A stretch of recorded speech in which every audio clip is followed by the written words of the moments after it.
উপদেষ্টাদের কয়েকজন গণখবর ইতিমধ্যে ভিজিট করেছে এবং এক্ষেত্রে আমরা একাধিকবার কথা বলেছি যারা সংশ্লিষ্ট মন্ত্রণালয়, স্বাস্থ্য মন্ত্রণালয় এবং স্বরাষ্ট্র মন্ত্রণালয়, যে ডিএনএ টেস্ট করে এই গণখবরে যারা আছেন তাদের আইডেন্টিফিকেশন এবং যদি সম্ভব হয় অনেক পরিবার, ইভেন আমার পাশের গ্রামের একজন শহীদ ভাই আছেন, তার স্ত্রী কয়েকবার আমার কাছে এসেছেন যে তার হাজবেন্ডের খবরটা জায়গায় হয়েছে, তিনি এটা গ্রামের বাড়িতে নিয়ে যেতে চান। তো এটা আইডেন্টিফাই করে সেটা যদি কেউ নিয়ে যেতে চায়, তার বাড়ির পাশে রাখতে, বাড়ির পাশে খবর দিতে চান পুনরায়, সেটা ইয়ে করার জন্য আমি আবারও সংশ্লিষ্ট যারা আছেন তাদের সাথে কথা বলবো। এবং আরেকটা বিষয় আমি একটু বলতে চাই যে আমাদের ছয়জন শহীদের লাশ যেটা এখনো মেডিকেলে আছে, এখন পর্যন্ত সেভাবে কেউ আসলে ক্লেম না করার কারণে তাদের আর বেশি রাখা হয়তো ঠিক হবে না। সেই জায়গা থেকে তাদের ডিএনএ স্যাম্পল রাখা হয়েছে।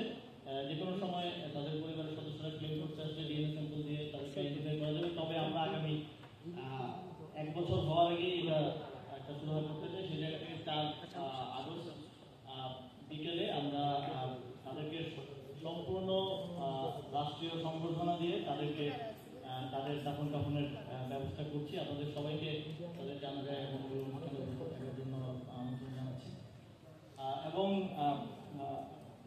শহীদ পরিবারের জন্য এবং আহতদের জন্য এই সরকারের অনেকগুলো উদ্যোগের ব্যাপার আপনারা জানেন। তবে আমি এটাও স্বীকার করতে চাই যে আমাদের তাদের ক্ষেত্রে দীর্ঘসূত্রিতা বা সময় বেশি লাগছে এবং সময় বেশি লাগারও অনেকগুলো কারণ আপনারাও ব্যক্তিগতভাবে জানেন যে এখন যখন আমাদের জুলাই গণঅভ্যুত্থান বিষয়ক অধিদপ্তর যখন কাজ করতে যাচ্ছে তখন আসলে সুবিধাভোগী কি হবে সেটা নিয়েও ইভেন শহীদ পরিবারদের মধ্যে আমরা এই কনফ্লিক্টগুলো সরকার চেষ্টা করছে। বৈষম্যবিরোধী ছাত্র আন্দোলনের নেতৃত্ব সরকারকে সহায়তা করছে এবং এর বাইরেও আপনারা আমাদের আরো কিছু উদ্যোগ আছে। তবে এই উদ্যোগগুলোর বিষয়ে বলার সময় মনে হয় আসলে নিজের কাছেও বিব্রত হয়, কারণ একটা মানুষকে আমরা অর্থ দিয়ে কিংবা অন্যান্য সুযোগ সুবিধা ফ্ল্যাট দিয়ে একটা মানুষের জীবনকে কোনোভাবে জাস্টিফাই বা তুলনা করা যায় না।